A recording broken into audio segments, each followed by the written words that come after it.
بسم اللہ الرحمن الرحیم۔ کھول کے دیکھ چشمے دل آتا ہے لطف کیا نماز میں، ہر طرف آتا ہے نظر نور خدا نماز میں۔ اٹھو مسلمانوں اپنے مقدر جگا لو، نماز ادا کر کے اپنے اللہ کو منا لو۔ میرے دوستوں، میرے برخورداروں، اللہ اس وقت راضی ہوگا جب آپ اللہ کے آگے جھک جائیں گے، نماز ادا کریں گے۔ 5 وقت کی نماز ادا کرنا یہ گناہوں کی معافی کا باعث بنتی ہیں۔ تو نماز پڑھنے کے بعد یا رشیدو اللہ کے ناموں کا ورد کیا کرو، پھر اللہ کی مہربانی سے جو بھی آپ اچھا کام کریں گے آپ کو اچھی تدبیر اس کے متعلق آپ کے ذہن میں آ جائے گی انشاءاللہ تعالی۔ تو اٹھو اللہ کے آگے گردنیں جھکا لیں، تو آقا صلی اللہ علیہ وآلہ وسلم پر درود و سلام کی بھی کثرت کیا کرو۔ نبی کریم صلی اللہ علیہ وآلہ وسلم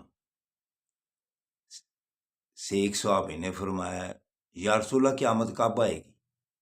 آپ صلی اللہ علیہ وآلہ وسلم نے فرمایا، تم نے قیامت کے لیے کیا تیاری کر رکھی ہے؟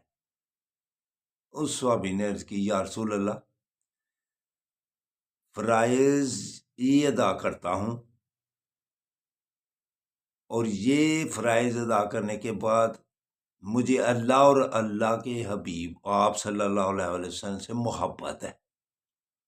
تو آپ نے فرمایا، جس سے کوئی محبت کرتا ہے اس قیامت والے دن اسی کے ساتھ ہوگا۔ تو درود و سلام جو کثرت کرے گا نا، قرآن پاک میں اللہ نے جو حکم دیا ہے، یا ایھا الذین آمنوا صلوا علیہ وسلموا تسلیما، درود بھی پڑھو تو سلام بھی پڑھو۔ لیکن ہم صرف ایک دفعہ زندگی میں اگر پڑھ لیں تو سلام سے پیچھے رہیں تو پھر یہ بات قبر میں جا کر پتہ چلے گی کہ تو آق صلی اللہ علیہ وآلہ وسلم جب فرشتہ کہے گا یہ محمد صلی اللہ علیہ وآلہ وسلم ہے، دنیا میں ان کے متعلق کیا خیالات رکھتا تھا اور کیا کہتا تھا، درود و سلام پڑھتا تھا۔ تو میرے دوستوں، میرے برخورداروں، قبر میں آنکھیں کھلیں گی، آج لے پناہ ان کی، آج مدد مانگو ان سے، کل نہ مانے گی قیامت میں اگر تو مان گیا۔ تو اس لیے درود و سلام کی کثرت کیا کرو،